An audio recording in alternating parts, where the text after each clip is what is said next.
Kalau misalnya manusia yang berdosa dan manusia yang dihukum seperti hukum yang diberikan oleh Allah, maka manusia itu nggak bisa menanggung.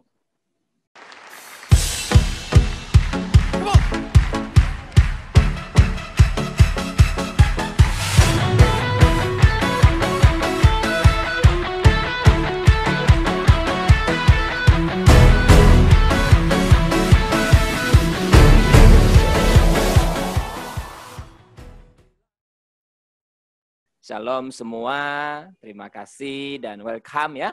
Untuk semua kita boleh bergabung kembali di Faith Dialog, sebuah wadah khusus membahas pengajaran kekristenan.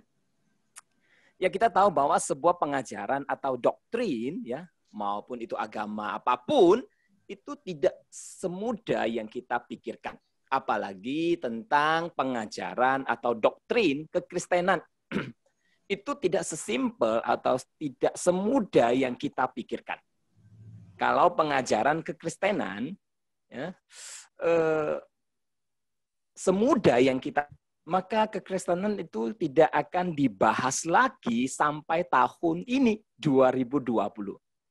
Mungkin cukup 2-3 tahun sudah selesai pembahasannya. Tapi buktinya bahwa kenyataan sampai sekarang kita masih terus membahas, bahkan profesor-profesor ya yang lebih jauh dan pintar daripada kita, mereka juga membahas dengan topik yang sama.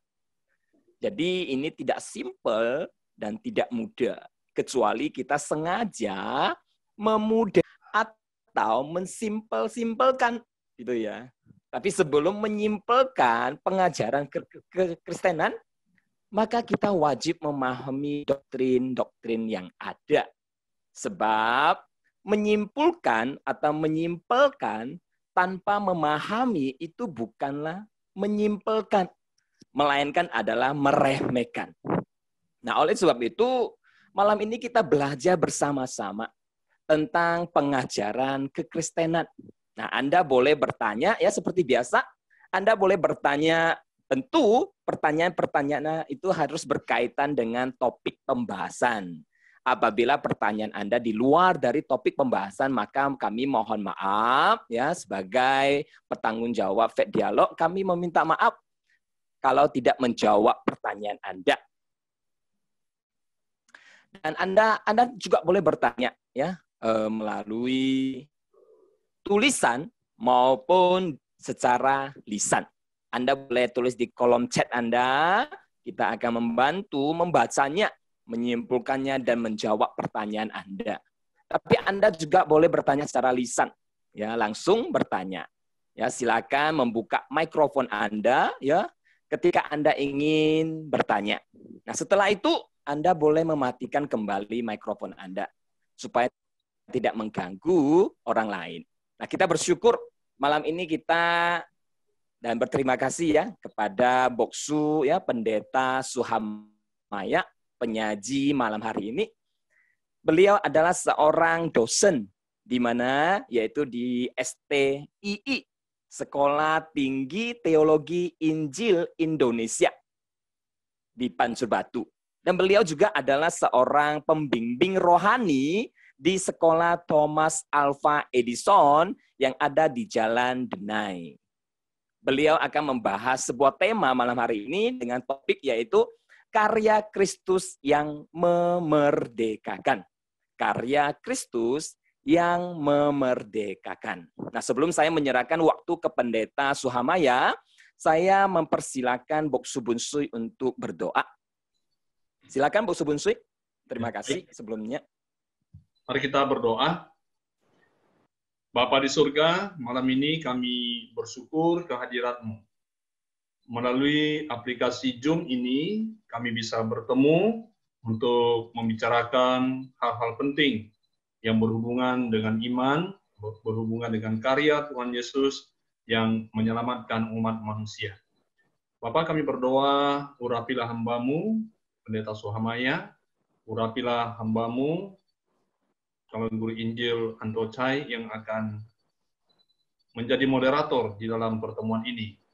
Pimpin kami, urapi kami dengan Roh-Mu yang kudus, sehingga kami dapat memahami dan kami Tuhan bisa mengerti isi hati Tuhan melalui pokok-pokok pembicaraan malam ini, sehingga Tuhan dimuliakan, diagungkan. Terima kasih Bapa, dan nama Tuhan Yesus kami berdoa. Amin. Amin. Ya, waktu selanjutnya saya serahkan kepada Pendeta Suhamaya. Silakan, Pendeta. Silakan membuka. Oke, terima kasih. Ya. Oke, selamat malam semuanya. Ya, kita bertemu di dalam aplikasi Zoom. Ya. Mungkin ada yang belum biasa atau yang sudah biasa gitu ya. Ya, tadi moderator sudah menyampaikan bahwa topik bahasan malam hari ini mungkin sedikit apa gitu ya. Jangan yang berat dibuat ringan atau bagaimana begitu ya. Tapi yang pasti kalau bersama saya jangan khawatir. Yang berat pasti kubuat ringan, ya. Oke. Masing-masing dengan Alkitab, ada bawa Alkitab ya. Siapkan Alkitabmu.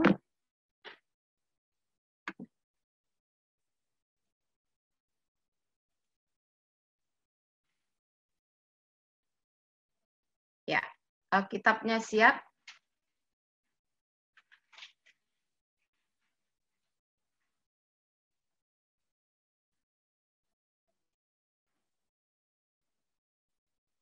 Malam ini kita akan membicarakan tentang karya Kristus yang memerdekakan. Ya, karya Kristus yang memerdekakan. Saudaraku, kalau kita berbicara tentang karya Kristus yang memerdekakan, sebetulnya karya Kristus itu banyak. Ya. Karya Kristus itu banyak. Salah satunya ialah tentang penciptaan. Ya. Di kitab Kejadian, di situ disebutkan bahwa memberi indikasi bahwa Yesus juga ikut di dalam penciptaan, gitu ya. Jadi itu juga menjadi karya Kristus, begitu. Terus kemudian Tuhan juga mencipta tumbuhan, mencipta binatang, ini mewakili. Dan karya Kristus yang lain ialah ketika Tuhan Yesus ada di dunia ini, dia menyembuhkan penyakit, ya. Kemudian dia juga membuka pikiran orang. Ya. Jadi selain mujizat penyakit, dia memberi pengajaran juga, dan dia juga membuka pikiran orang. Ya, yang selama ini mungkin dia berpikir kalau dia menebarkan jala di sebelah mana, kemudian kalau disuruh tebarkan lagi, harusnya pengalaman dia yang sebelumnya, begitu ya, membuat dia pengalaman sebelumnya dia gagal. Jadi kalau Tuhan Yesus meminta dia untuk menebarkan di tempat yang semalam dia sudah tebarkan, dan hari ini bersama Tuhan Yesus dia membawa hasil yang berbeda. Itu saya kasih judul bahwa Tuhan Yesus itu membuka pikirannya, ya, sehingga dia punya Ikhualing Gua Cahombin, gitu ya. Oke, seperti itu. Nah, ini semua adalah karya Tuhan Yesus, karya Kristus yang juga membawa kemerdekaan. Seorang yang disembuhkan penyakitnya, itu membuat dia merdeka, membuat dia merasa bebas dari penyakit itu. Seorang yang pikirannya terkungkung, ketika dia bertemu dengan Tuhan Yesus, dia juga pikirannya jadi terbuka, dan itu juga dimerdekakan. Seperti itu ya. Jadi karya Tuhan Yesus yang membuat orang merdeka itu sebetulnya banyak. Ya, dan boleh dikatakan semuanya. Namun hari ini yang mau kita bahas lebih detail dan lebih mendalam, yaitu karya Tuhan Yesus yang berhubungan dengan keselamatan. Ya, yang berhubungan dengan keselamatan. Oke? Jadi karya Kristus ini yang berhubungan dengan keselamatan itu sebetulnya adalah agenda Bapa. Agenda Bapa di surga. Jadi Yesus Kristus dia adalah pelakunya. Itu sudah direncanakan oleh Bapa di surga. Mari kita lihat ayat Alkitab. Kita buka Alkitab kita, Roma pasal 3. Roma 3 ayat 25 dan 26. 25. Saya akan bacakan. Kristus Yesus telah ditentukan. Bisa dilihat ya? Bisa? Angkat tangannya. Bisa ya? Oke. Kristus Yesus telah ditentukan Allah menjadi jalan pendamaian karena iman dalam darahnya. Hal ini dibuatnya untuk menunjukkan keadilannya. Karena ia telah membiarkan dosa-dosa yang telah terjadi dahulu pada masa kesabarannya. Ayat 26. Maksudnya ialah untuk menunjukkan keadilannya pada masa ini supaya nyata bahwa ia benar dan juga membenarkan orang yang percaya kepada Yesus. Satu ayat Alkitab lagi yang diberikan kepada saya, yaitu Ibrani pasal 10 ayat 10, yang bunyinya demikian. Dan karena kehendaknya inilah kita telah dikuduskan satu kali untuk selama-lamanya oleh persembahan tubuh Yesus Kristus. Nah, sekarang saya pengen kita memperhatikan ada dua kata yang akan kita sorot, ya. Telah ditentukan dan kehendaknya. Kata telah ditentukan itu ada di Roma 3 pasal yang ke-25 di awal-awal. Saudara lihat. Kristus Yesus telah ditentukan. Siapa yang menentukan? Allah yang menentukan. Ya, itu sebab tadi saya bilang bahwa keselamatan itu adalah karya Kristus, tapi adalah agenda Bapa di surga. Jadi Bapa di surga sudah mengagendakan keselamatan itu. Dia akan melakukan suatu hal yang membuat manusia ciptaannya itu dimerdekakan dari dosa. Maka ditentukan oleh siapa? Allah, ya. Menjadi apa? Menjadi jalan pendamaian. Nanti kita akan bahas tentang kata pendamaian. Ya. Nah, kemudian di Ibrani pasal 10 ayat 10 di situ dikatakan lagi dan karena kehendaknya.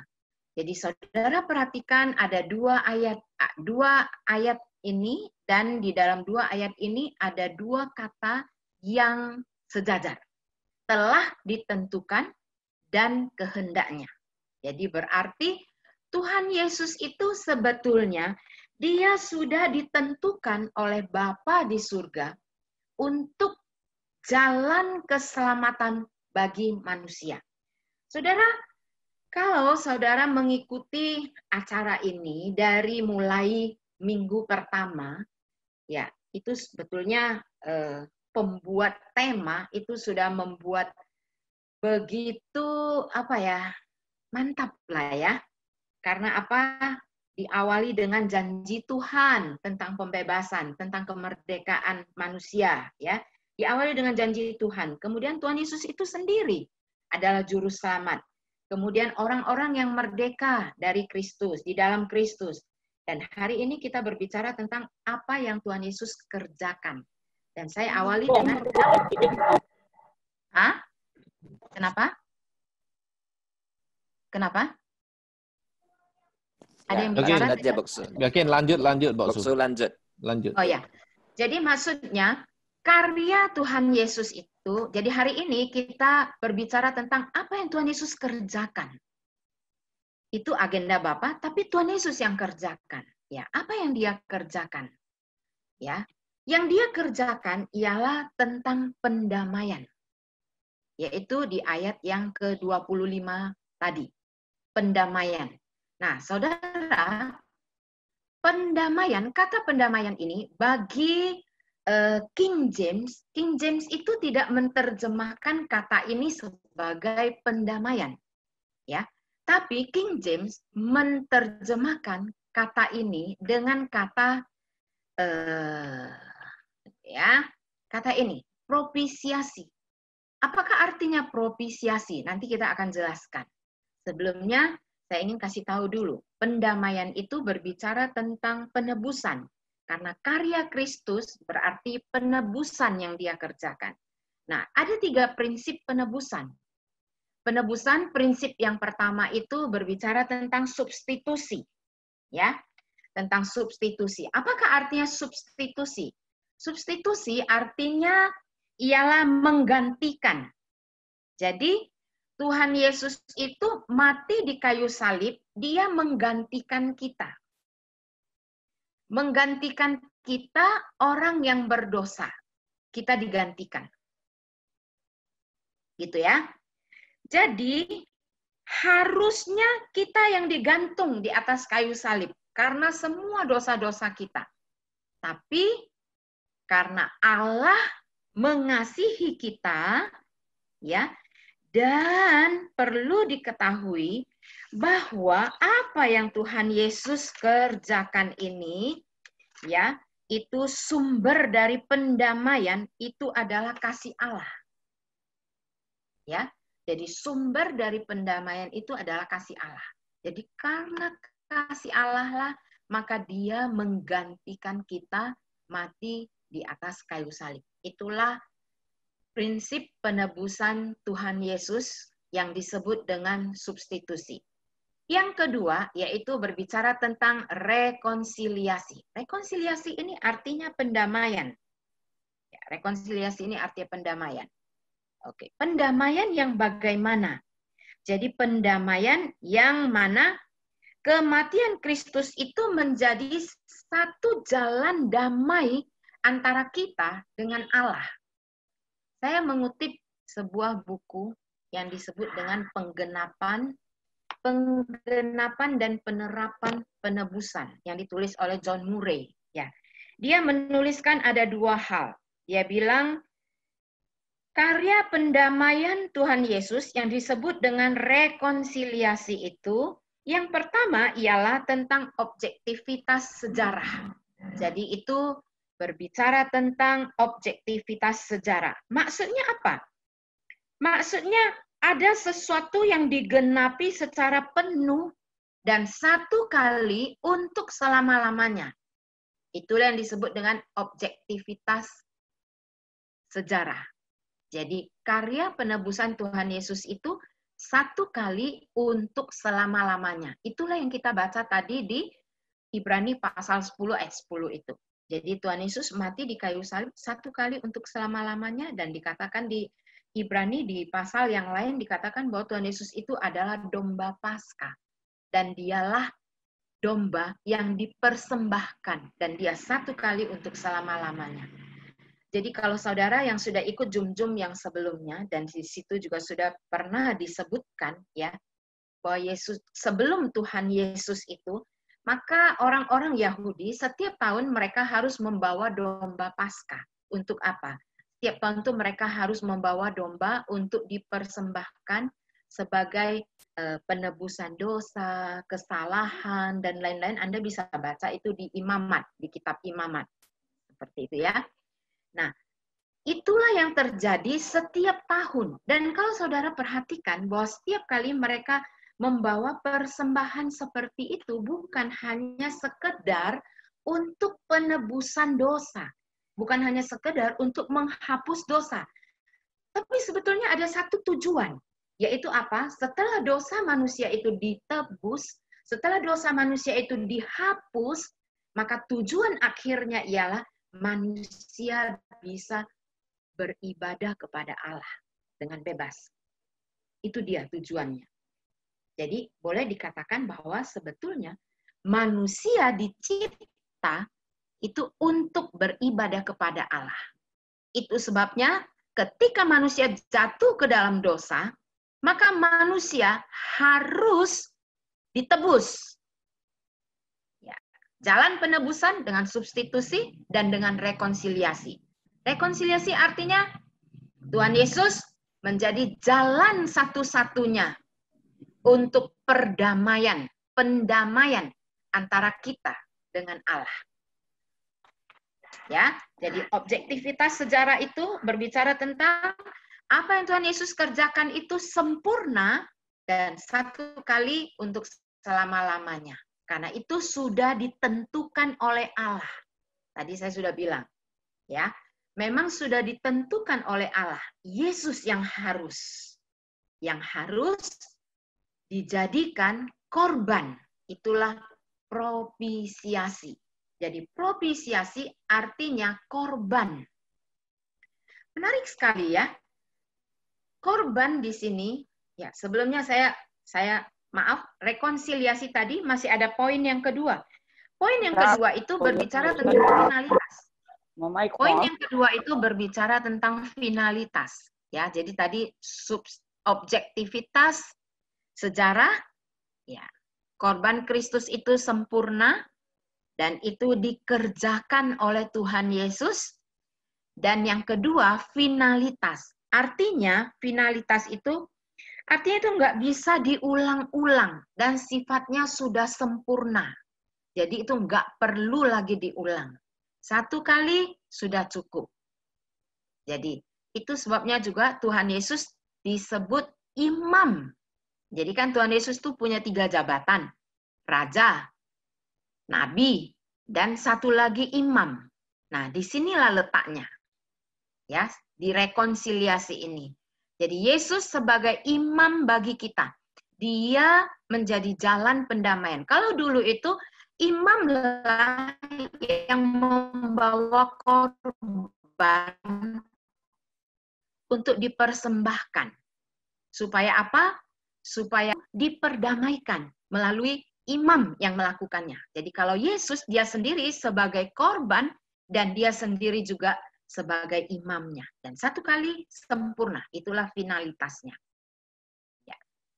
Kemudian prinsip yang ketiga dari penebusan ini ialah tentang propisiasi.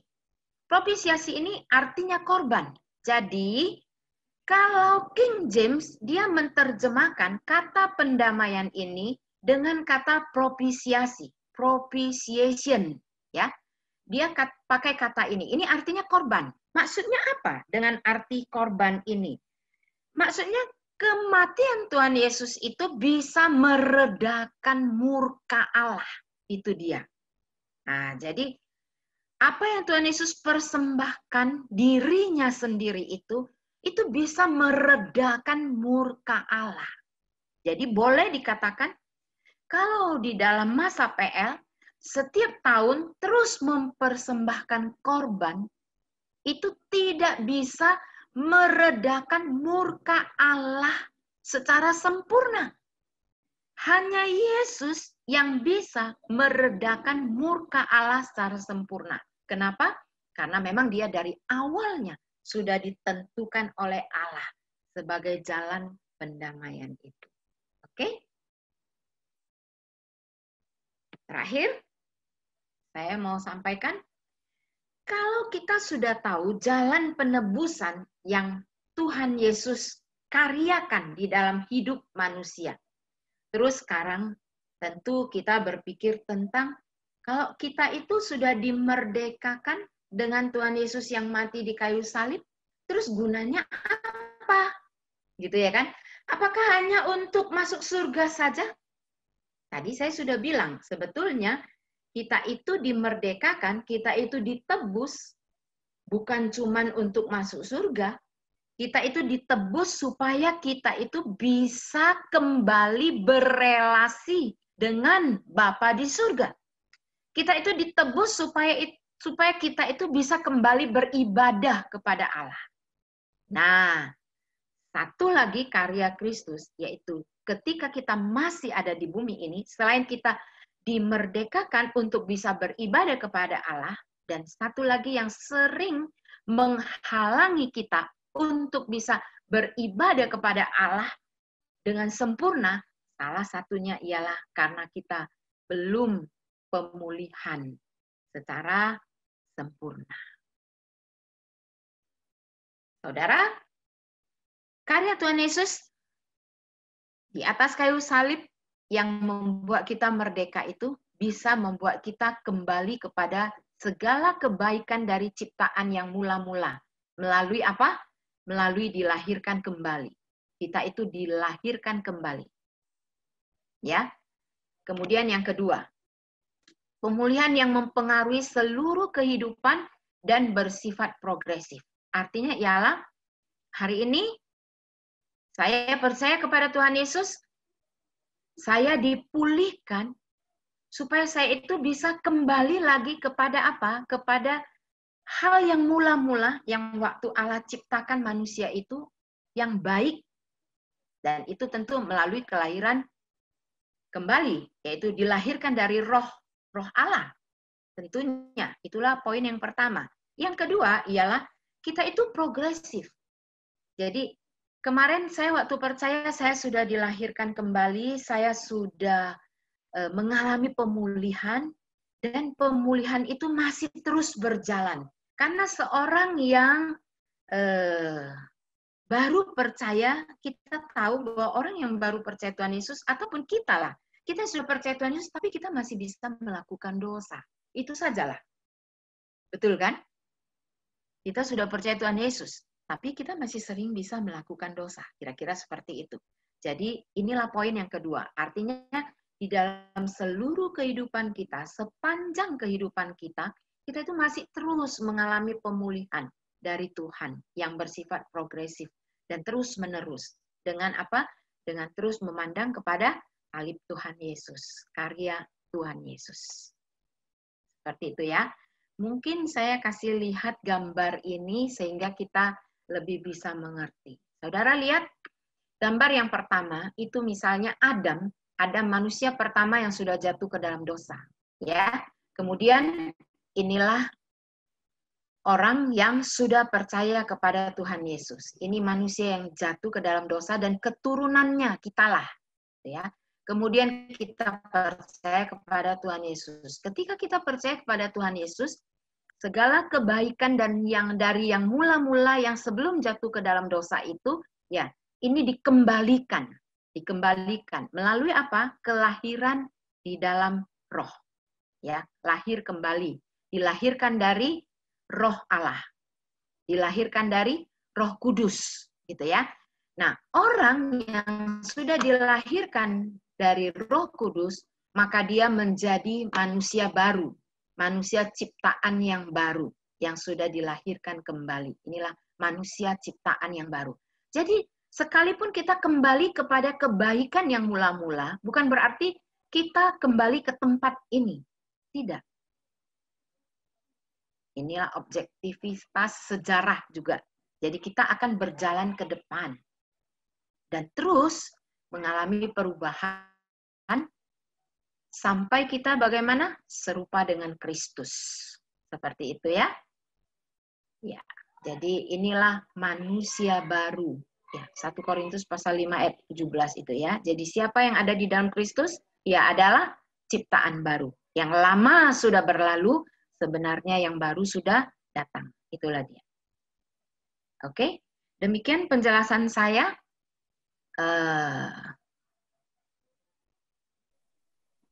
Saya kembalikan kepada Saudara Anto. Ya. Mungkin ada pertanyaan yang boleh ditanyakan. Dan saya lebih senang kalau kita bisa membahas pertanyaan-pertanyaan. Saya kembali mau tegaskan, saya hanya mau pertanyaan-pertanyaan yang berkisar antara yang sudah dibahas tadi. Jadi saya tidak mau nanti tanya yang tidak berhubungan dengan apa yang sudah dibahas. Jadi kalau pertanyaan yang tidak berhubungan dengan apa yang ditanyakan, saya minta maaf, mungkin pertanyaan itu boleh kamu simpan dulu, ya, dan usulkan kepada panitia supaya mereka bikin tema atas pertanyaan Anda itu. Gitu ya. Oke. Terima kasih. Tuhan Yesus memberkati. Ya, mari terima kasih Boksu Sumhamaya ya untuk pemaparannya begitu jelas sekali ya. Kalau boleh saya rangkumkan ya, yaitu karya keselamatan, tadi yang Boksu katakan, karya Tuhan Yesus itu banyak sekali. Ya. Nah, salah satu yang malam hari ini kita akan bahas yaitu tentang keselamatan. Tentu keselamatan ini sudah direncanakan dari sejak dahulu oleh Bapa. Dan Tuhan Yesus adalah pelaksananya, yaitu eksekutornya. Gitu ya. Jadi karya Kristus tadi Boksu katakan ada 3 prinsipnya. Yang pertama adalah substitusi. Artinya adalah Tuhan Yesus menggantikan kita. Yang seharusnya kita dihukum, Tuhan Yesus menggantikan kita. Dan yang kedua adalah rekonsiliasi, yaitu pendamaian kita dengan Tuhan atau finalitas. Ya, karya Tuhan Yesus itu sempurna sekali untuk selama-lamanya. Tidak perlu ditambah-tambah lagi, ya, tambah kebaikan kita, nggak perlu lagi, ya, nggak perlu ditambah-tambah. Itu sudah sempurna. Dan yang ketiga adalah tadi Boksu katakan propisiasi. Tuhan Yesus menjadi korban, ya, yang Tuhan, yang Allah tentukan bagi kita, dapat meredakan murka Allah. Dan yang kedua, ketika kita melihat karya Tuhan, ketika kita menerima karya Tuhan, maka kita mengalami namanya pemulihan. Ya, kita dilahirkan kembali menjadi baru dari roh, ya, menjadi ciptaan baru. Yang dulu kita masih ingat kalau kita pembahasan image kita rusak, gitu ya, semenjak kita jatuh ke dalam dosa. Nah, ketika Tuhan Yesus, kita menerima karya Tuhan Yesus, maka kita mengalami lahir baru dari roh tentunya, bukan dari daging, gitu ya. Nah, yang kedua itu sifatnya progresif, yang terus-menerus mengalami perubahan. Jadi kita jangan takut apabila kita sudah percaya, masih jatuh ke dalam dosa, ya. Karya Tuhan akan terus memulihkan. Seperti minggu-minggu sebelumnya yang kita bahas, inilah yang disebut dengan anugerah pengudusan, gitu ya. Pandangan dari Bapak kita, John Wesley, gitu ya. Jadi ini adalah pemaparan dari Boksu Suhamaya, ya. Jika ada pertanyaan-pertanyaan, saya mempersilakan Anda untuk menulis di kolom chat secara tulisan, dan Anda juga boleh bertanya secara lisan. Apakah ada pertanyaan-pertanyaan? Kayaknya Pak Johan ini banyak pertanyaan ini. Mana Pak Johan? Bapak Johan? Ayo Pak Johan. Iya, Boksu. Tadi waktu di-sharingkan ada satu yang terbersih di pikiran saya mengenai konsep keadilan. Kita tahu Tuhan itu kan dalam ajaran yang kita terima, dia itu maha adil, maha pengasih gitu ya. Tapi kalau kita lihat, Yesus yang mengambil alih dan kita punya dosa semua dan dia yang dikorbankan, sepertinya secara umum, bahkan mungkin sebagian kita yang orang Kristen susah menerima tentang konsep keadilan tersebut. Artinya kita yang melakukan dosa itu kan, sungguh tidak adilnya kalau Tuhan itu, atau maksudnya Yesus itu sebagai yang digantikan menebus semua dosa kita, dia yang membayar gitu kan. Itu gimana ya, maksudnya pemikirannya itu Boksu ya. Maksudnya konsep keadilannya itulah ya. Di sini di mana ditekankan keadilannya itu gitu. Ya. Mungkin perlu persamaan konsep ya atau persepsi tentang keadilan itu dulu ya. Jadi karena begini, kalau misalnya manusia yang berdosa dan manusia yang dihukum seperti hukum yang diberikan oleh Allah, maka manusia itu nggak bisa menanggung. Ya, nggak mungkin bisa menanggung. Itu sebabnya Allah menentukan Yesus untuk jalan pendamaian. Itu dia. Oke, kemudian tentang keadilan ya. Keadilan karena dosa manusia itu. Saya teringat dari Ibrani pasal yang ke-12. Coba buka Ibrani pasal 12.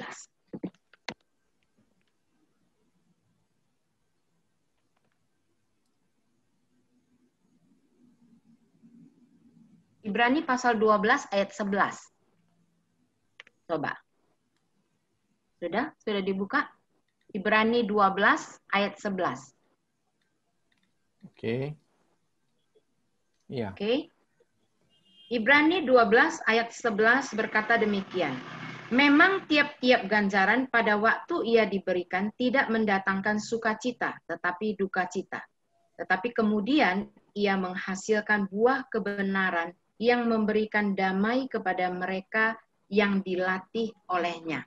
Jadi sebenarnya ayat ini memberi indikasi bahwa orang yang berdosa itu menerima hukuman. Ya? Iya. Ayat ini memberi indikasi itu, bahwa orang yang berbuat dosa itu menerima hukuman. Hanya hukumannya beda. Oke? Karena Allah kita itu Allah yang suci, jadi dia tidak bisa dengan satu titik kesalahan pun, nggak bisa. Maka keadilan yang dimaksud oleh Allah dengan keadilan yang manusia pikirkan itu berbeda. Jadi keadilan yang manusia pikirkan itu mungkin yang seperti, bukan mungkin ya, tapi itu seperti yang Ibrani 12 ayat 11 itu. Jadi nyatanya seperti ini. Kalau misalnya kita sudah dikasih tahu bahwa free sex itu bisa membawa penyakit. Dan itu dosa. Dosa dan membawa penyakit. Tapi kita nggak peduli. Saya mau tanya, hukuman atas dosa yang dia lakukan itu, dia terima nggak di bumi ini? Ya, kalau akibatnya misalnya kena penyakit dan bagaimana, ya dia terima dong. Dia terima kan? Sudah dibilang mencuri itu bisa ditangkap polisi misalnya, tapi dia tetap mencuri. Dia ditangkap polisi, kemudian dia dipenjarakan. Hukumannya dia terima? Iya sih. Terima. Iya. Itulah keadilan. Tapi yang Allah selesaikan itu berbeda.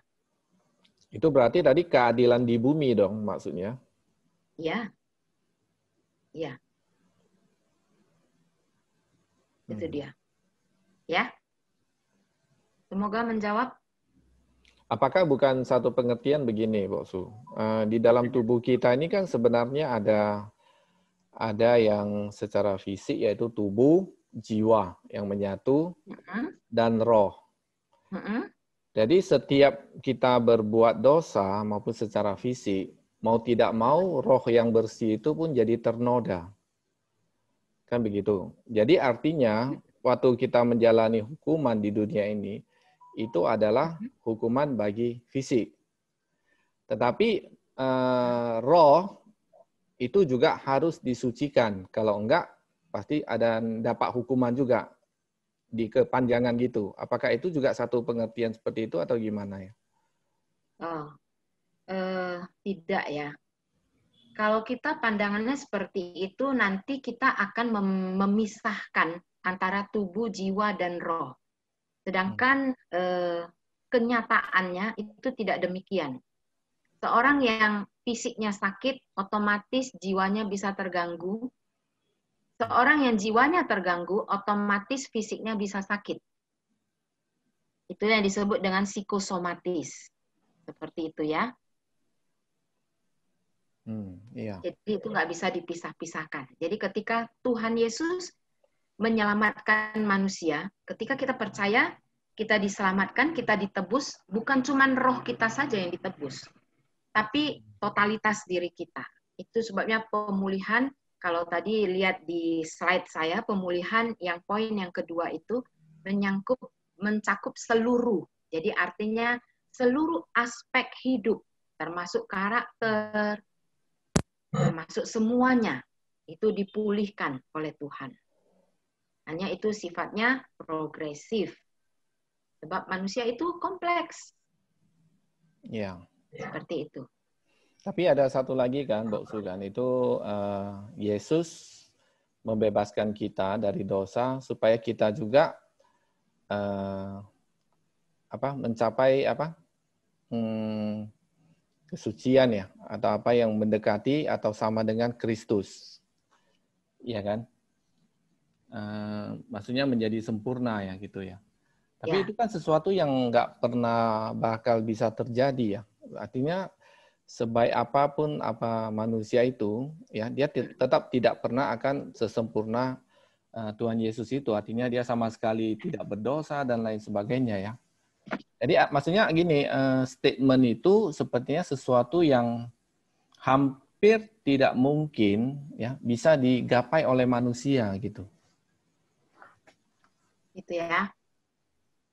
Sepertinya di realita kehidupan itu sepertinya nggak mungkin dicapai ya. Iya, benar. Iya, gitu ya. Iya. Oke. Oke. Saya mau memberi sebuah analogi yang sebetulnya ini harusnya di akhir ya, supaya apa ya? Supaya ini bisa menutup, mengcover semua pertanyaan tentang hal ini. Jadi kita itu memang manusia. Kalau saya ini ya manusia ya. Jadi Allah itu melihat Yesus. Jadi kan kalau di dalam Yohanes itu disebut bahwa kita di dalam Kristus dan Kristus di dalam kita. Seperti itu kan? Iya. Jadi Allah itu selalu lihat Yesus. Itu sebabnya kita harus hidup di dalam Tuhan Yesus. Itu yang dikatakan di kitab Yohanes itu. Jadi Allah lihat, yang dia lihat Yesus. Jadi bukan lagi manusia yang berdosa. Itu satu hal. Oke. Hal lain ialah ada yang disebut dengan doktrin imputasi. Imputation, ya. Doktrin imputasi ini ada 3 area besar, yaitu dosa Adam kepada keturunannya, itu juga imputasi. Imputasi dosa Adam kepada keturunannya. Itu juga sesuatu yang sulit untuk dipahami, bukan? Ya. Adam yang berbuat dosa. Kita semua juga termasuk, kan gitu kan? Itu yang disebut dengan imputasi. Imputasi itu artinya memperhitungkan. Jadi diperhitungkan. Karena Adam berbuat dosa, maka kita semua keturunannya, keturunan dari Adam, kita itu sudah diperhitungkan orang yang berdosa.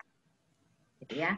Itu boleh dilihat di Roma pasal 5 ayat 12 sampai 21. Boleh dicatat ya. Roma 5 ayat 12 sampai 21. Jadi dosa Adam itu menyangkut keturunannya semua. Kemudian yang kedua, area besar yang kedua lagi, yang tentang imputasi ini ya, memperhitungkan ini.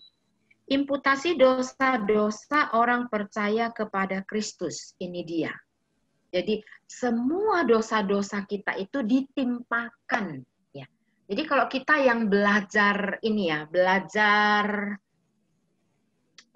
penginjilan EE, itu menarik sekali loh ketika kita menjelaskan tentang Tuhan Yesus. Itu dikatakan bahwa kita ini manusia yang berdosa, bla bla bla bla bla bla. Saya tidak usah ulangi sampai detail ya. Bla bla bla. Kemudian karena dosa yang begitu banyak menimpa, dosa itu warna hitam gitu ya. Begitu banyak menimpa manusia yang sudah diperhitungkan satu hari berapa kali gitu ya, sampai berapa usiamu itu dikali-kalikan sudah banyak, mungkin sudah menimpa sampai di atas kepalamu. Karena kita percaya kepada Tuhan Yesus, Yesus itu adalah Allah yang mengambil rupa menjadi manusia, tinggal di dunia ini, hidup bersama-sama dengan manusia. Dan dia yang sudah ditentukan oleh Allah untuk menjadi jalan pendamaian, maka semua dosa-dosa kita ini ditimpakan kepada dia. Karena dosa-dosa yang sudah ditimpakan, maka dia harus mati di kayu salib. Jadi itu suatu demonstrasi yang menarik. Dan itulah yang disebut dengan dosa yang ditimpakan kepada Kristus. Itu ada di 2 Korintus 5 ayat 21. Percaya kepada Kristus. Ya. Jadi semua dosa-dosa kita itu diperhitungkan kepada Tuhan Yesus. Terus imputasi yang ketiga yaitu kebenaran Kristus. Nah, kebenaran Tuhan Yesus itu, jadi kalau tadi dosa kita itu ditimpakan kepada Tuhan Yesus, ya, itu diperhitungkan kepada Tuhan Yesus, maka sekarang kebenaran dari Tuhan Yesus itu diperhitungkan kepada kita. Itu dia. Menjawab, Pak Johan? Iya, thank you, Bu Su. Nanti dipikirkan lagi, mungkin ada pertanyaan lain. Ya, sebentar ya. Terima kasih ya. Doktrin tentang imputasi ini itu seperti sebuah deklarasi, ya, sebuah deklarasi yang diumumkan kepada orang-orang. Jadi makanya butuh pembaptisan. Baptis kan bukan untuk membawa orang masuk surga. Ya kan? Itu sebuah meterai. Sebuah deklarasi. Ya, oke? Yuk lanjut. Oke. Siapa yang mau bertanya lagi? Ya, terima kasih ya untuk pertanyaan dari Bapak Johan dan juga untuk jawaban dari Pendeta Suhamaya.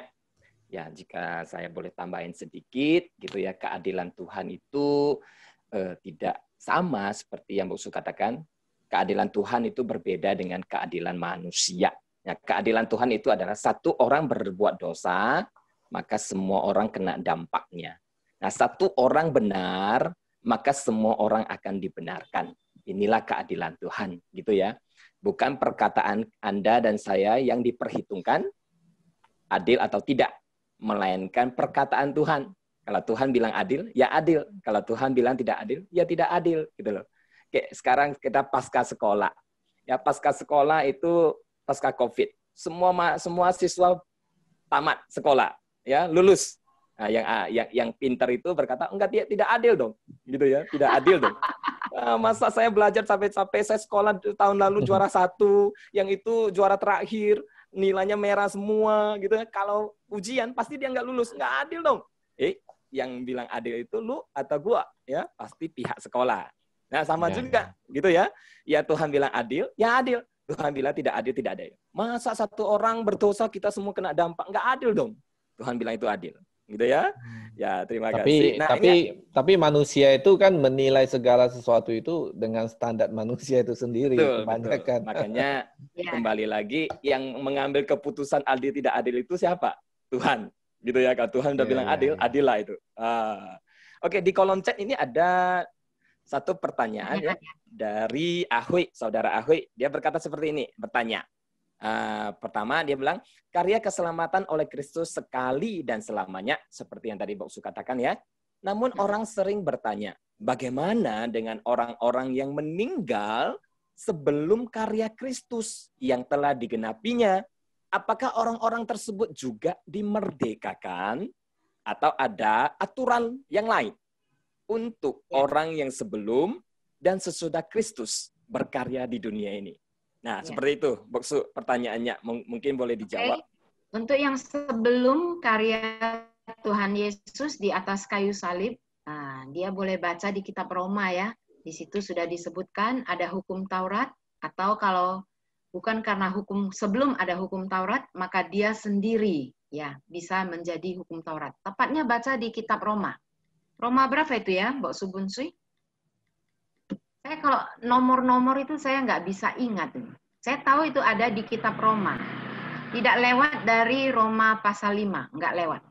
Antara 1, 2, 3, 4 sampai 5. Baca di situ. Ya, di situ sudah ada ketentuannya. Oke? Kalau sesudah Tuhan Yesus mati di kayu salib, ya sudah jelas. Sudah dikerjakan karya itu. Karya keselamatannya ya. Oke? Oke? Ya. Halo? Mungkin apakah saudara Ahui yang merasa terjawab gitu ya? Ya, kalau tidak boleh direspon, kalau sudah juga boleh respon gitu ya. Nah, Ahui berkata bahwa itu tercatat di Roma 5 ayat 13. Ya. Roma 5 ayat 13. Saya bacakan untuk semuanya. Si Ahui nanya untuk ngetes saya ya? Ini Ahui ini pinter dia nih. Jangan main-main. Oke, saya bacakan untuk kita semua ya. Di Roma 3 ayat 15. Roma 5 ayat 13. Sebab sebelum hukum Taurat ada, telah ada dosa di dunia. Tetapi dosa itu tidak diperhitungkan kalau tidak ada hukum Taurat. Apakah benar, Boksu? Ya. Ada lanjutannya lagi tuh loh. Ada lanjutannya. Agak panjang ini, Boksu. Ya. Oke. Yang lain? Ya, apakah ada pertanyaan yang lain? Dipersilakan ya. Anda boleh bertanya secara lisan maupun tulisan. Kalau nggak ada, nanti saya yang tanya ya.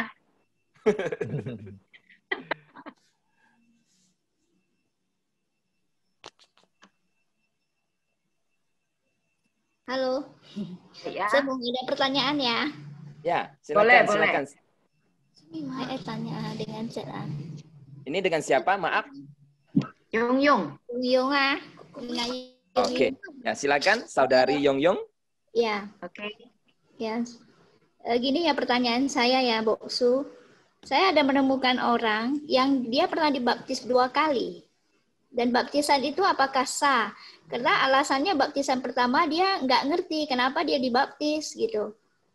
Jadi akhirnya pada saat dia sudah mengerti, lebih mengerti firman lagi, akhirnya dia memberi dibaptis. Jadi artinya dia dibaptis 2 kali. Apakah itu sah? Karena saya pernah mendengar kata orang kalau dibaptis 2 kali itu berdosa katanya. Apakah benar? Ya, saya bantu meluruskan pertanyaan ini karena pertanyaan ini tidak itu aja sesuai dengan pertanyaannya.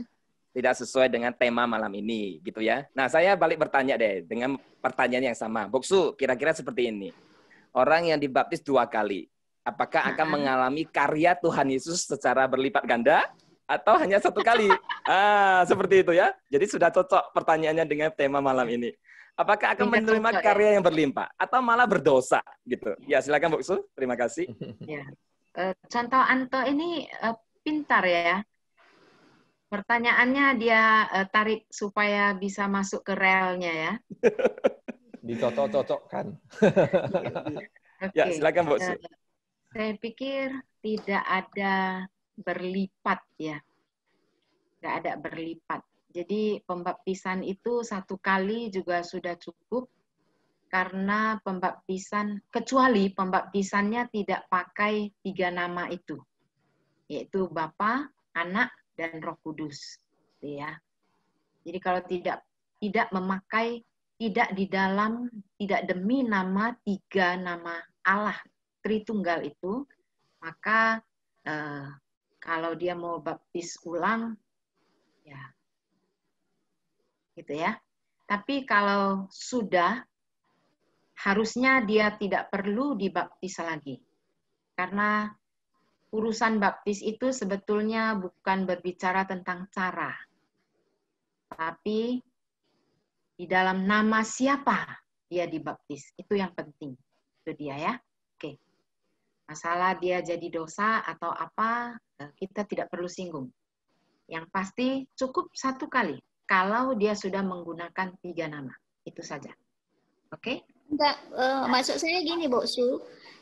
Dia sudah terlanjur untuk pembaptisan yang kedua kali gitu. Ya, kalau sudah terlanjur ya udah mau kayak mana lagi, nggak bisa dihapus.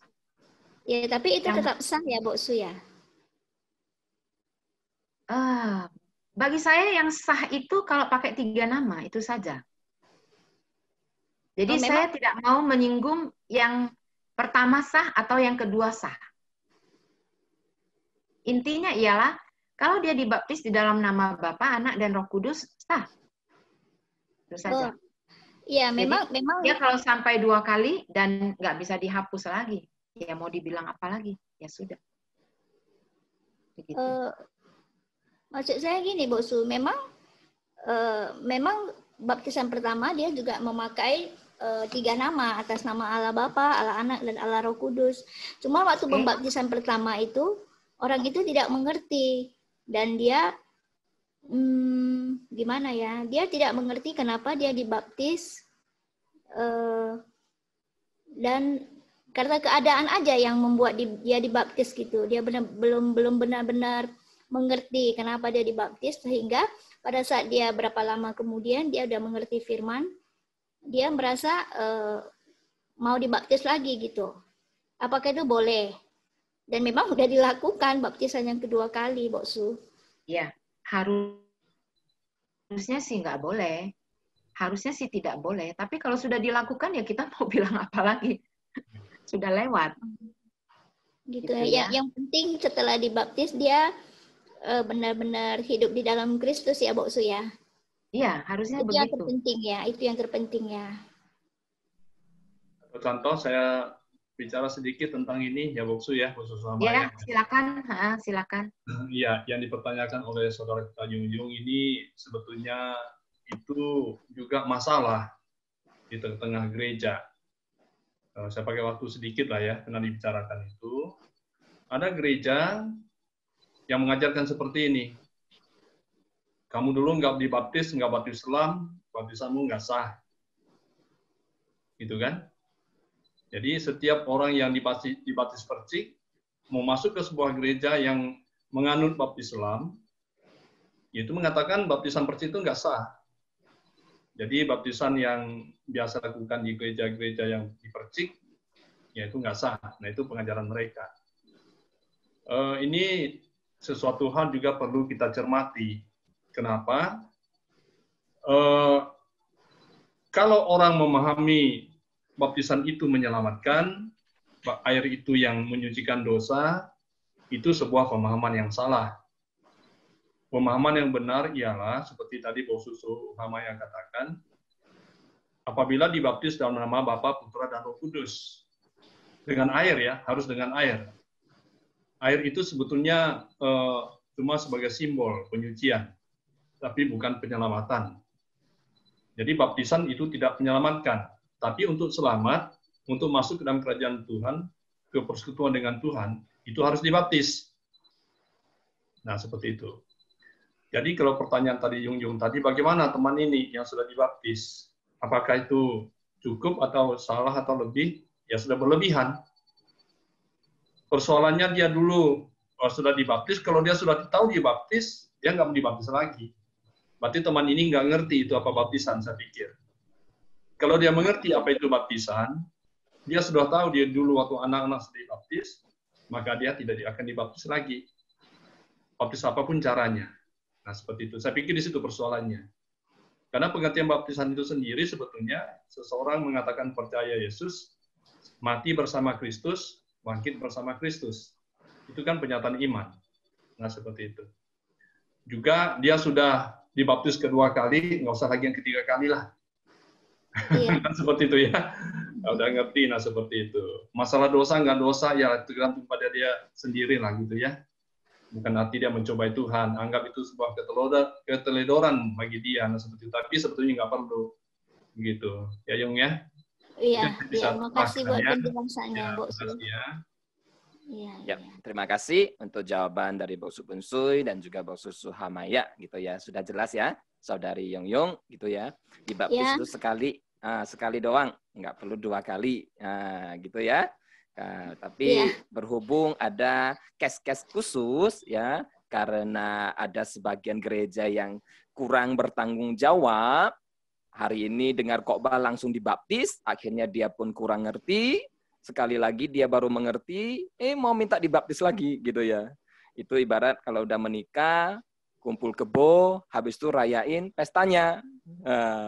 Sudah terbalik gitu ya.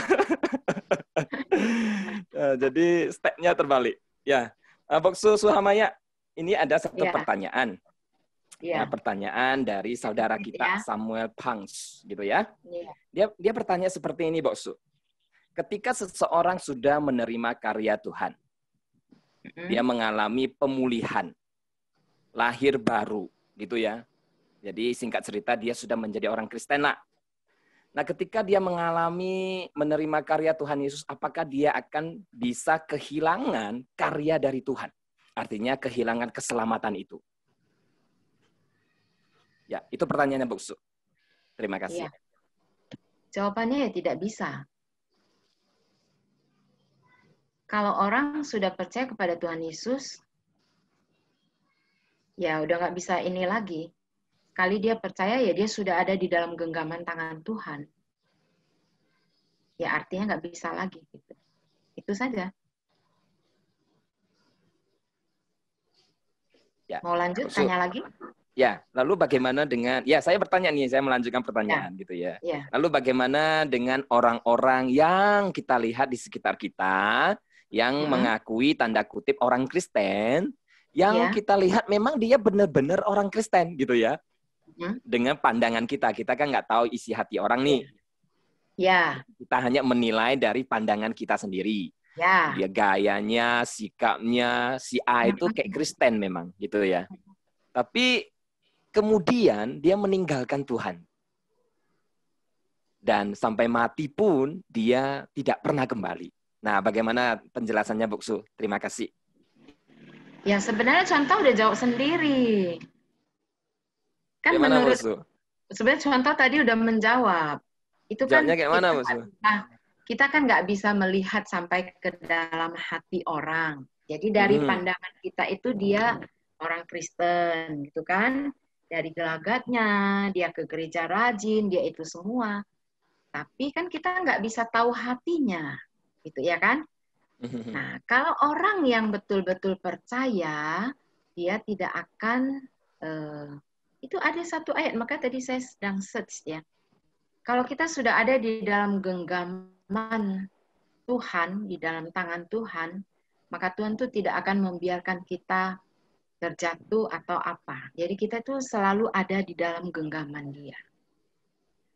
Jadi saya ingat sekali tuh kalau di dalam EE ya, Evangelism Explosion itu kita diajarkan salam yang berbeda dengan yang lain. Ya, jadi salam Romawi ya.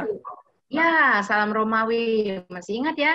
Salam Ya. Romawi itu artinya tangan kita itu sudah dipegang oleh Tuhan dan kita yang melepas, tapi Tuhan masih tetap pegang kita. Itu dia ya.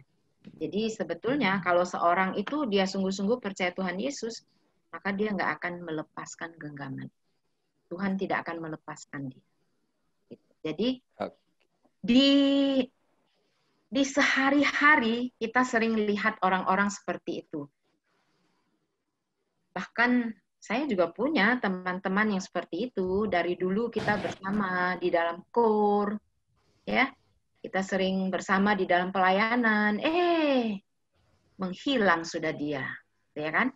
Bahkan saya pernah punya seorang jemaat ya, yang kalau setiap kali lomba Alkitab, cerdas cermat Alkitab, saya tuh selalu mengutus anak perempuan ini.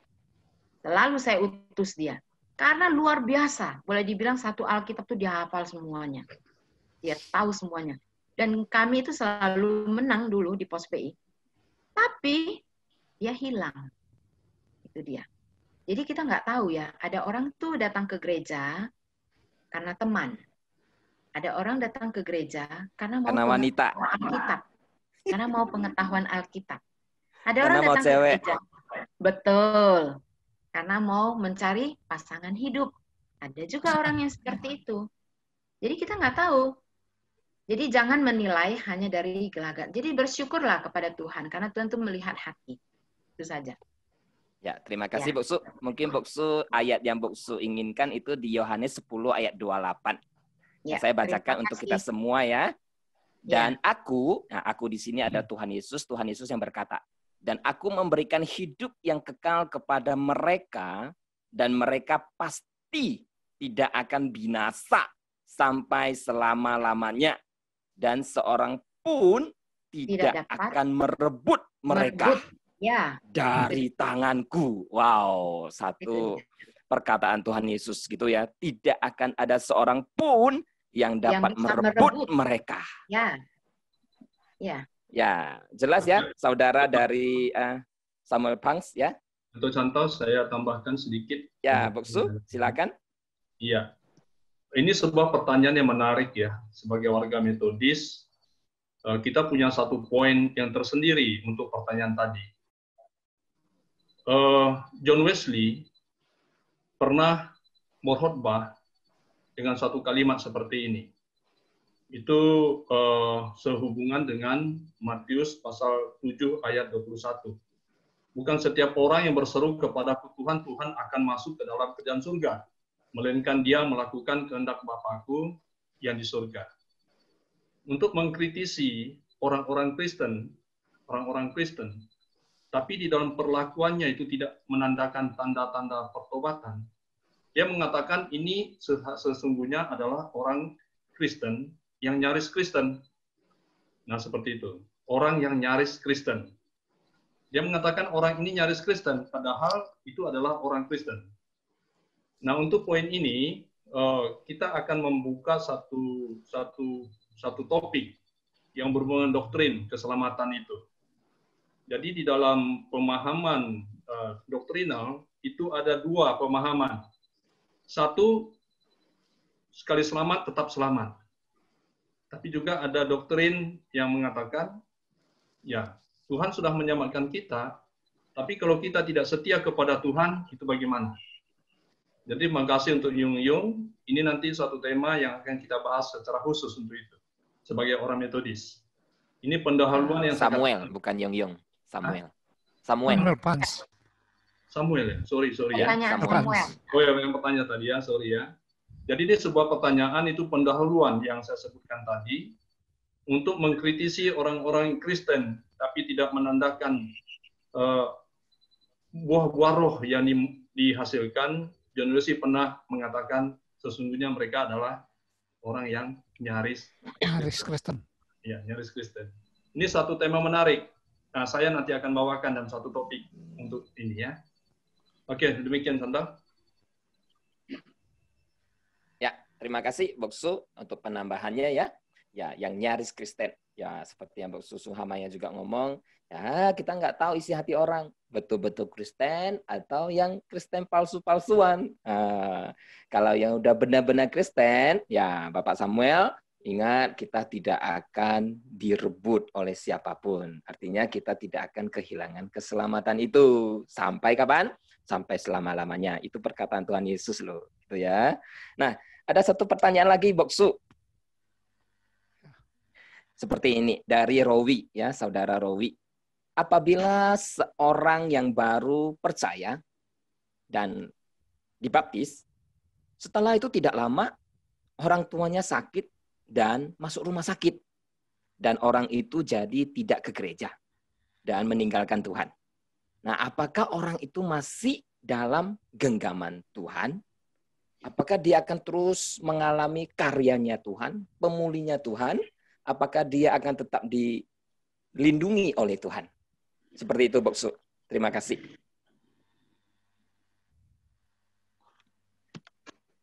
Ini case tertentu lah, Boksu. Gitu ya. Ya. Jadi yang dimaksudnya, jadi begini, orang yang percaya, itu dia percaya sungguh-sungguh. Gitu. Jadi kalau orang yang percaya, saya mau bilang begini, kalau orang yang percaya sungguh-sungguh, kalau orang tuanya sakit, kemudian masuk rumah sakit, bahkan mungkin yang lebih parah dari ini, dia masih tetap ke gereja. Itu orang yang percaya sungguh-sungguh. Jadi bukan karena ada sedikit masalah, dan ini di sini tidak disebutkan kenapa dia berpaling gitu loh. Apakah memang karena orang tuanya sakit, dia berpaling, dia tidak bisa menerima karena orang tuanya sakit, atau karena dia jaga orang tuanya karena sudah terlalu lama tidak ke gereja dan sudah tidak punya teman atau tidak apa lagi, tapi apapun alasannya. Jadi orang yang sungguh-sungguh percaya Tuhan Yesus itu, apapun halangannya, dia tetap percaya. Jadi ini masalahnya ialah orang itu sudah tidak percaya. Jadi kalau sudah tidak percaya, bagaimana dia bisa ada di dalam genggaman Tuhan? Itu dia. Berarti dari awalnya, waktu dia dibaptis pun, jangan-jangan dia itu bukan orang percaya. Karena apa dia dibaptis? Nah, itu harus ditelusuri lagi. Jadi case-nya harus jelas. Ini case-nya tidak jelas. Seperti itu. Ya. Kalau case-nya tidak jelas, nanti jawabnya nggak jelas. Berbahaya. Ya, mungkin Saudara Rowi boleh menambahkan di kolom chat ya. Sebenarnya mengapa dia katanya awalnya dia berasal dari agama lain. Tentu ya, dia dari agama lain baru dibaptis gitu kan, akhirnya tidak meninggalkan gereja. Nah, yang Boksu pedulikan adalah case ini. Maksudnya Saudara Rowi, apakah orang ini tidak ke gereja lagi karenanya apa gitu loh. Karena ada sebagian orang seperti ini, Boksu. Aku percaya Kristen nih. Jadi Kristen. Tiba-tiba keluargaku ada yang sakit. Nah, tuh kualat kan aku tinggalkan pekong itu. Nah, dari saat itulah saya tidak ke gereja lagi. Saya kena kualat karena pekong itu. Nah, seperti itu, Boksu. Mungkin ada sebagian case seperti itu terjadi di rumah saya, tetangga saya seperti itu. Nah, kalau jangan jadi Kristen kan? Seperti itu, Boksu. Yang mana itu, Boksu? Berarti dia belum sungguh-sungguh percaya. Karena dia masih bisa digoncangkan oleh pandangan orang-orang non-Kristen yang seperti itu. Kalau dia sungguh-sungguh percaya, dia tidak akan digoncangkan oleh pandangan non-Kristen yang seperti itu. Ya kan? Tapi Kan nggak mungkin kalau Pekong itu lebih berkuasa dari Tuhan Yesus. Kalau dia sungguh-sungguh percaya Tuhan Yesus, dia akan berpegang seperti itu. Ya, betul. Mungkin Bok Su, saya boleh sedikit ya. Coba saya berada di pihak mereka ya. Saya coba berada di pihak mereka. Ada sebagian gini, apalagi orang yang baru percaya. Sebenarnya mereka juga belum punya pemahaman yang benar tentang kekristenan itu. Sehingga kadang-kadang kebanyakan orang yang baru dibaptis, seolah-olah Yesus atau Tuhan itu akan membantu mereka sesuai dengan kemauan dan pikiran mereka. Kan gitu. Iya kan? Jadi artinya pada saat mereka baru percaya dan lihat begitu banyak masalah, kok seolah-olah Tuhan tidak ikut campur tangan membantu mereka. Ya, sehingga ini juga mungkin bisa jadi salah satu penyebab ya mereka itu jadi tidak percaya kepada Tuhan. Tapi Zoom ya. itu Karena kadang-kadang mungkin sebentar ya. Sebentar, Johan? Mungkin Johan perlu unmute dulu semua ya. Mute-nya itu perlu di ini dulu, secara massal. Iya, sudah. Oke, udah ya. Apa kok, tinggal 2 aja. Jadi kan Bok Su kan, karena terus terang, halo, ini Sri Astuti, tolong jangan di apa ya? Ya udah, sudah. Oke. Terpencet itu. Iya, jadi dari kita punya pengalaman kan Bok Su kan. Kadang-kadang kita menginjilin seseorang, apalagi pada saat kita menginjilin orang itu, ya kita memberikan satu janji-janji, misalnya, percaya Tuhan lah, misalnya kan, nanti kamu pasti disembuhkan. Percaya Tuhan lah, misalnya, nanti orang tua kamu pasti disembuhkan. Semua pasti ditolong. Ini secara tidak langsung kita memberikan konsep yang salah bahwa Tuhan itu seolah-olah sebagai pembantu.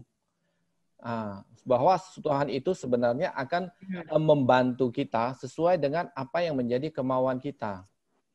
Melakukan apa yang kita mau. Benar.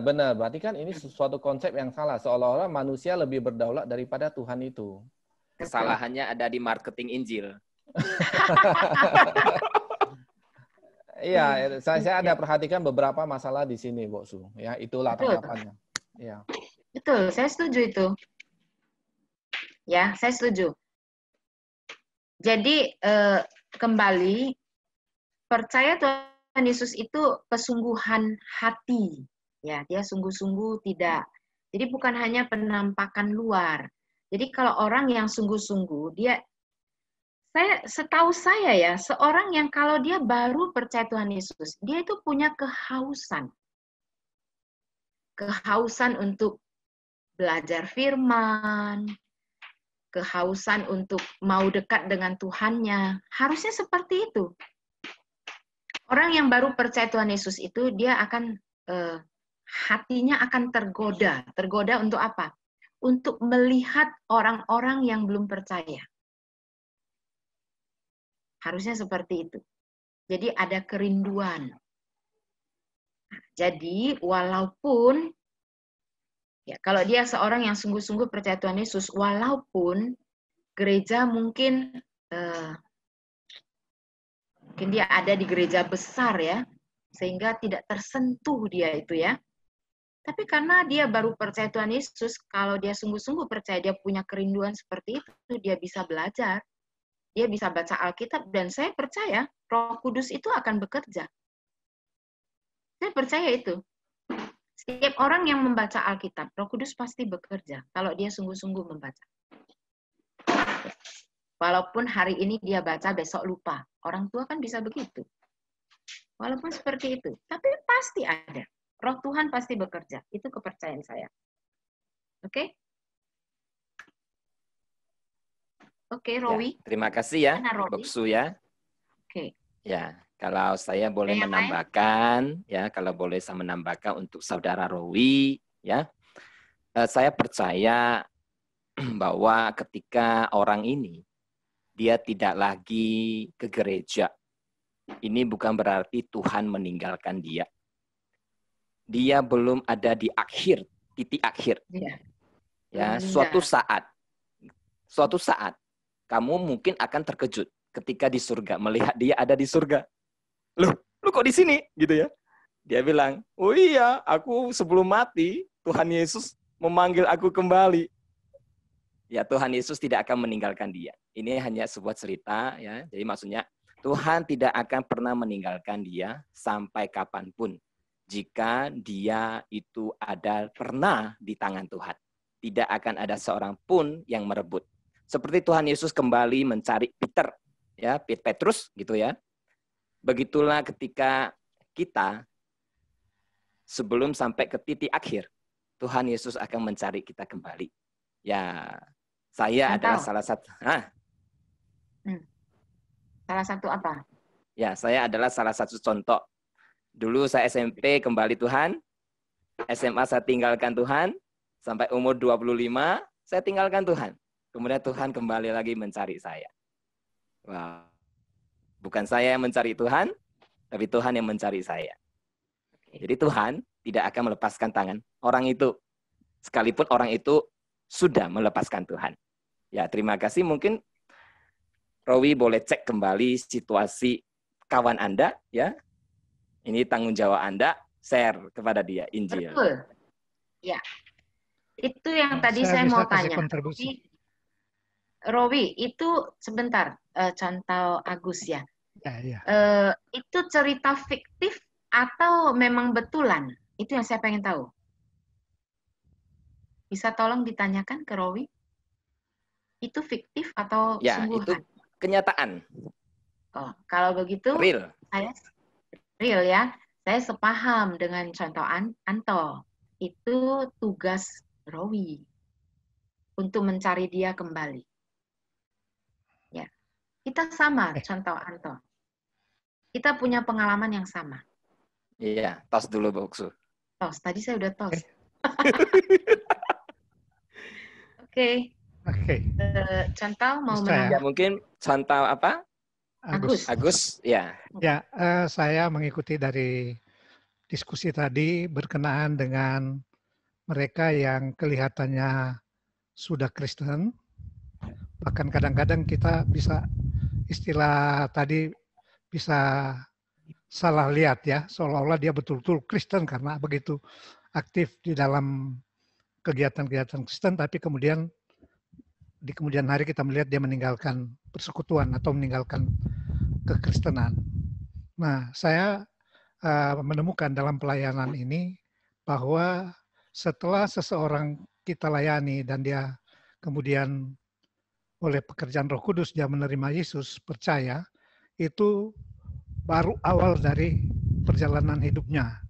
Dan untuk menolong dia perlu ada namanya bimbingan lanjutan atau follow up. Nah, kita-kita yang sudah diberikan pemahaman atau sudah memahami bahwa percaya Yesus sekali menerima dia dan pasti dia genggam, dia pegang sampai kapanpun, itu memang perlu diikuti dengan pembinaan-pembinaan secara sistematis dengan mereka yang sudah kita menangkan ya. Tuhan menangkan melalui pelayanan kita. Itu pengalaman kami baik dalam pelayanan selama ini bersama-sama melayani pasien dan mereka yang kami layani di kampus karena kami dari lembaga pelayanan mahasiswa melayani mahasiswa, itu perlu terus diadakan pembinaan, bimbingan lanjutan sampai dia betul-betul bisa mandiri dan bisa melaksanakan panggilan dan pengutusan Tuhan di mana saja dia berada. Yap, terima kasih Contoh. Ya, seperti yang tadi Contoh katakan, pembinaan itu perlu sekali, gitu ya, supaya tidak jatuh ke marketing Injil yang salah, gitu ya. Kalau yang salah, hajab nanti. Ya, Boksu, ada satu saudari kita yang ingin share, ya, namanya Liyong, ya. Kita persilakan ya. Ya, saudari Liyong, silakan mau share apa? Ya, terima kasih ya diberi kesempatan pada malam hari ini. Saya betul-betul meyakini bahwa karya Tuhan itu memang sangat ajaib, ya kan? Jadi saya punya pengalaman pribadi yang ingin saya share pada malam hari ini.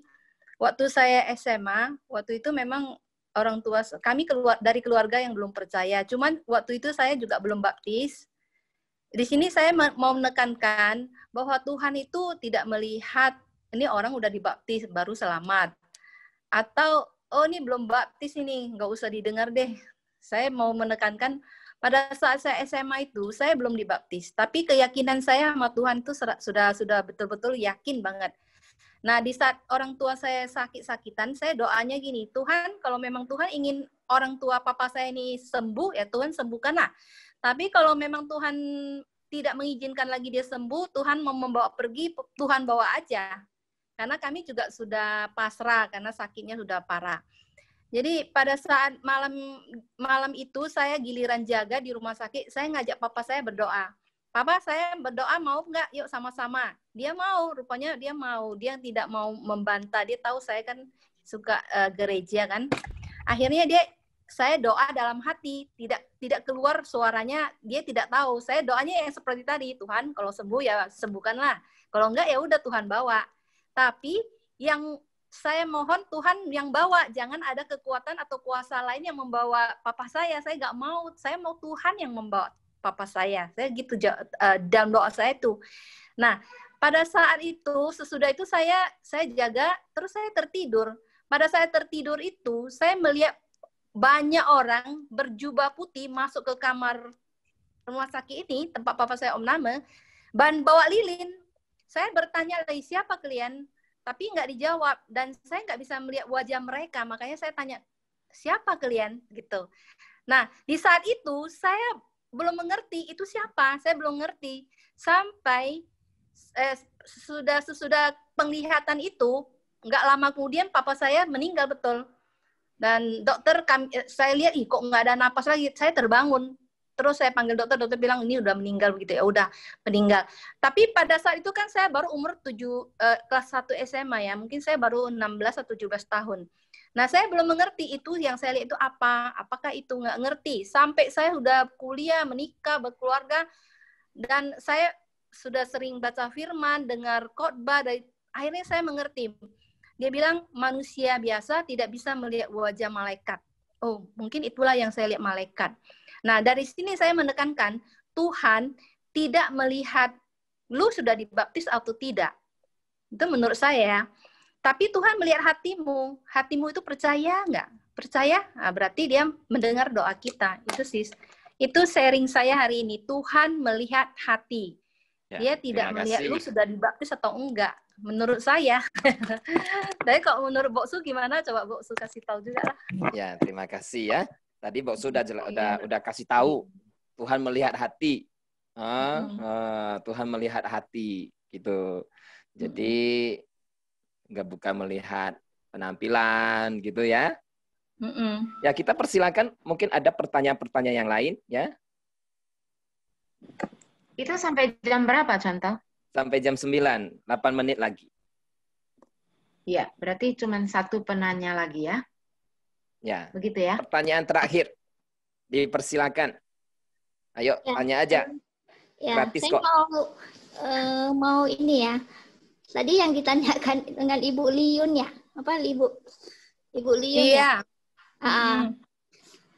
Kan gini, yang sakit itu tadi kan papanya Ibu Liung. Iya. Nah, terus yang minta doa itu supaya Papa Ibu Liung, tapi sebelumnya saya tanya dulu ya, apakah Papa Ibu Liung memang udah Kristen ya? Belum, kami keluarga besar belum Kristen, saya sendiri aja. Nah, jadi apakah dengan imannya Ibu Liung terhadap Tuhan Yesus bisa membawa papanya Ibu Liung ke surga gitu? Itu pertanyaan saya. Kalau saya langsung jawab aja ya. Mungkin pada saat saya doa, papa saya mau menerima, ayo papa kita berdoa yuk sama-sama. Nah, dia mau pada saat itu hatinya terbuka dan mau menerima. Mungkin Tuhan dia mau menerima, dia kan tahu saya pasti saya kan pengikut Kristus. Dia kan tahu. Dengan dia mau ikut saya berdoa, artinya dia mau menerima. Makanya keselamatan itu datang, yang menjemput itu adalah malaikat Tuhan. Itu menurut saya.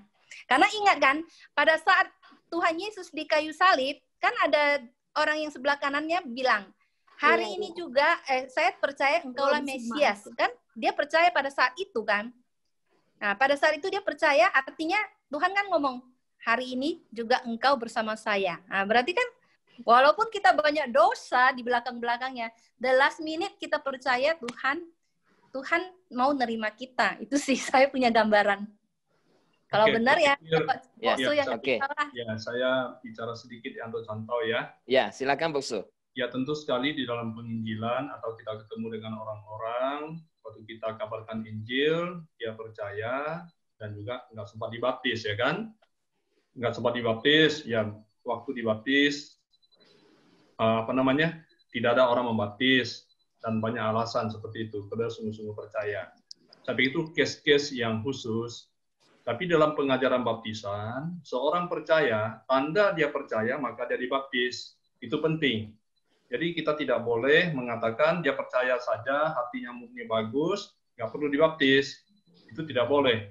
Kalau kita melihat dalam banyak teks Alkitab, salah satu contoh sajalah, yang amanat agung, ya kan, itu dibaptis, diperintahkan. Kalau Markus 16:16, di situ berkata, siapa yang percaya dan dibaptis akan diselamatkan, tetapi siapa yang tidak percaya akan dihukum. Jadi baptisan itu sebetulnya sebuah ikrar, mengatakan kepada dunia, kepada orang-orang percaya, bahwa dia itu adalah orang percaya kepada Kristus. Baptisan itu penting. Nah, baptisan sebuah tanda. Tanda dia betul-betul dia percaya Yesus. Sebaliknya bagaimana? Orang sudah dengar Injil, tapi dia nggak mau dibaptis. Nah, ini sepertinya pacaran nggak pernah menikah. Nah, begitu. Jadi kalau pacaran nggak menikah, jadi nggak satu rumah tangga, kan nggak, kan? Saya juga menemukan banyak orang, ada 30 tahun dia ke gereja, tapi nggak mau dibaptis. Nah, seperti itu. Bagi saya selalu mengatakan, kamu ini pacaran terus, kapan menikahnya? Itu untuk mempermudah pemikiran.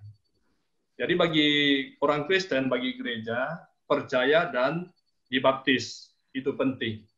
Baptis itu sebuah keputusan. Apapun yang terjadi, saya siap mati bersama Kristus, kemudian saya siap bangkit bersama Kristus. Itu pernyataan iman. Oke ya, jadi case-case yang tertentu itu tidak bisa kita jadikan sebuah acuan. Sebuah acuan. Nah, seperti itu. Gereja tetap mengatakan baptisan itu penting. Seorang sudah dibaptis, baru dikatakan dia seorang Kristen. Nah, seperti itu. Oke, makasih. Ya, terima kasih. Jadi, ya, Boksu. Jadi case tertentu yang Boksu Bunsui maksudkan, misalnya orang penjahat yang ada di kiri atau di kanan itu ya? Kanan. Nah, ya itu nggak bisa dijadikan suatu satu acuan. Sebuah acuan untuk apa ya? Karena di sana itu memang keadaannya sedang tidak bisa untuk dibaptis. Seperti itu ya. Jadi memang betul yang dibilang Boksu Bunsui, yang bisa terlihat oleh kita itu bahwa orang itu sungguh-sungguh percaya, yaitu dia memang mau mendeklarasikan, dia mau menyatakan kepada semua orang bahwa saya itu pengikut Tuhan Yesus, yaitu dibaptis. Itu dia ya. Jadi kalau penjahat yang di sebelah kanan itu case tertentu itu. Oke? Yap, terima kasih ya. Ya, terima kasih untuk pertanyaan-pertanyaan dan jawaban-jawaban dari Boksu. Ya, jadi kalau misalnya orang yang ada di samping Tuhan Yesus, kalau Tuhan Yesus mau baptis mungkin pakai darah, ya, pakai jarinya, tiu gitu ya, dibaptis dah. Wah. Karena itu lain case, itu nggak bisa jadi acuan, ya. Kalau gitu aku nggak usah baptis, gitu ya. Kalau kita ada kesempatan baptis, ya baptislah, seperti itu ya. Itu kan anugerah juga. Ya, mungkin ada 2 menit lagi, ya. Jadi saya rangkumkan sedikit, ya. Kita sampai di sini. Boksu memaparkan yaitu tentang karya Tuhan Yesus, penebusan dan pemulihan. Inilah yang dikerjakan oleh Tuhan Yesus. Dia menggantikan kita. Dia mendamaikan kita dan dia menjadi korban itu yang telah ditentukan oleh Tuhan. Bagi Anda ya yang sudah menerima karya, kita akan mengalami pemulihan. Nah, bagi yang belum, bagi Anda semua, yuk kita semua menerima karya Tuhan Yesus, ya.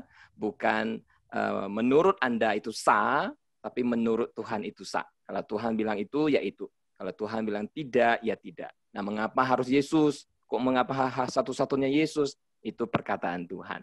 Nah, ketika Anda menerima karya Tuhan, kita akan semua mengalami pemulihan, namanya lahir baru, gitu ya. Kita akan terus disucikan sampai kita sama dengan Tuhan Yesus. Itulah yang Tuhan rindukan, ya, supaya kita memiliki relasi. Penebusannya membuat kita memiliki relasi dengan Allah Bapa, gitu ya. Jadi kami juga rindu, ya, dari penanggung jawab Faith Dialog ini, kami menghimbau Anda semua dapat terus untuk ikut dalam satu wadah ini, khusus membahas tentang topik-topik kekristenan, gitu ya. Anda boleh bertanya apa saja, kapan saja, ya. Secara pribadi juga Anda boleh bertanya kepada kami semua, gitu ya. Kami akan siap untuk menjawab, tapi kami tidak berjanji bahwa segala pertanyaan dapat kami menjawabnya, gitu. Nah, untuk bulan depan, ya, itu bulan 9 itu memiliki topik-topik yang lebih menarik lagi. Jadi kami menghimbau untuk semua anggota, kawan-kawan, ya, saudara-saudari untuk terus mengikutinya setiap Selasa malam jam 7.30. Ya. Mungkin ada penambahan dari Bapak Johan, informasi, info-info, warta?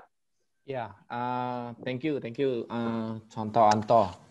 Jadi untuk teman-teman yang sudah hadir di sini, ya, usahakan kita setiap minggu itu bisa bergabung di Faith Dialog, ya, karena tujuan Faith Dialog itu bukan hanya untuk menambah wawasan dan iman kita, tapi ini juga bisa digunakan sebagai sarana untuk mengajak mereka-mereka yang belum percaya. Karena topik-topik yang kita bahas di sini bukan sesuatu topik yang sangat mendalam, tapi adalah topik-topik yang lebih disederhanakan, sehingga orang-orang yang belum percaya itu juga gampang, ya, bisa menerima. Dan kita setiap Faith Dialog itu, ya, kita akan upload videonya. Kita usahakan kalau tidak ada kendala, biasanya hari Jumat, ya, Jumat sore paling lambat itu sudah ada. Jadi bagi teman-teman yang mungkin hari ini hari pertama untuk gabung bareng kita, itu Faith Dialog itu bisa dicek di YouTube, ketik aja Faith Dialog. Nanti ada mulai dari volume 1 sampai sekarang, ya, itu udah banyak, bisa diikutin semua, ya, dilihat, dipelajari, dan ajak juga keluarga kita yang belum percaya. Kenapa kami begitu bersemangat untuk melakukan Faith Dialog ini? Salah satu juga untuk mereka-mereka yang belum percaya dalam keluarga kita ajak mereka lihat, kita ajak mereka bisa memahami, supaya tujuannya kenapa, ya? Karena kita tahu, ya, ke depan, bahkan sekarang inilah boleh kita katakan, dalam satu rumah tangga itu jarang sekali ada yang sama iman Kristen semua, ya. Kadang-kadang dalam satu keluarga itu cuma 1-2 yang beragama Kristen. Tapi mereka-mereka yang belum percaya Kristen, kalau kita coba minta kesediaan waktu mereka untuk melihat dan lain sebagainya, mereka itu akan lebih memahami pemikiran orang Kristen itu bagaimana, sehingga konflik-konflik dalam rumah tangga itu bisa diperkecil, karena kita udah saling memahami. Dan kita juga harapkan lebih bagus suatu saat juga mungkin dengan mereka itu pernah mendengar Injil, ya, dan seterusnya, ya, suatu saat pada saat ada masalah hidup, ya, mereka melihat penyelesaian dengan menggunakan Injil itu jauh lebih baik. Ya, kita harapkan mereka suatu saat juga akan percaya. Jadi di sini kami telah menyediakan wadahnya, ya, semua tergantung Bapak Ibu mau memanfaatkannya secara maksimal atau tidak, ya. Jadi video-video yang sudah ada juga kalau bisa tolong bantu share, ya, ke teman-teman, saudara, dan lain sebagainya. Ya, jadi sebagai tools, sebagai alat juga untuk melakukan penginjilan. Jadi kita boleh melakukannya, misalnya kita share dulu, ya, ke teman kita. Setelah itu waktu kita ketemu, baru kita sama dia bahas, kita ceritakan. Kadang-kadang orang waktu pertama kali lihat belum tentu dia percaya bisa paham, ya. Tapi waktu kita datang kita bahas mengenai topik yang kita suruh dia lihat, ya, itu salah satu cara yang cukup efektif, ya. Ya, kira-kira begitu, ya, contoh contoh Anto ya. Ya, Saya serahkan terima kembali kasih ya. Thank you. untuk Bapak Johan ya. Untuk mengakhiri malam ini, mari kita mempersilahkan contoh Agus untuk menutup doa, Ya. boleh? Boleh. Ya. Mari kita berdoa. Kami sungguh bersyukur kepadamu ya Tuhan, karena salah satu bentuk kepedulian Tuhan kepada kami ialah bagaimana kami membangun iman kami di tengah-tengah situasi yang sulit. Hari ini kami telah membahas hal yang walaupun sederhana tetapi menjadi landasan iman kami. Bahwa karya Kristus itulah yang telah dan mampu menyelamatkan kami. Untuk semua narasumber yang telah ambil bagian, kami berdoa supaya Tuhan memberkati pelayanan-pelayanan saudara-saudara kami, khususnya Boksu yang telah memaparkan sebagai narasumber. Terima kasih Bapak. Kami terus berdoa supaya melalui media Faith Dialog ini akan memperlengkapi baik pengerja maupun jemaat, tetapi juga untuk pada akhirnya kami bisa berdiri di dalam iman, menyampaikan kepada orang-orang yang membutuhkan supaya mereka pun mengalami keselamatan yang dari Tuhan. Terima kasih Bapa. Ketika kami berpisah, Engkau tetap bersama-sama dengan kami. Pertemukan kami lagi di dalam Faith Dialog yang akan datang. Di dalam nama Tuhan Yesus, nama yang terindah, nama yang termanis, nama yang di dalamnya semua lutut akan bertekuk untuk menyembah Engkau, dan semua lidah akan mengaku bahwa Yesus itu Tuhan. Bagi kemuliaan Allah Bapa, kami alaskan doa kami ini. Amin. Amin. Ya, terima kasih ya untuk contoh Agus. Terima kasih untuk penyaji kita malam hari ini, Bu Susu Hamaya.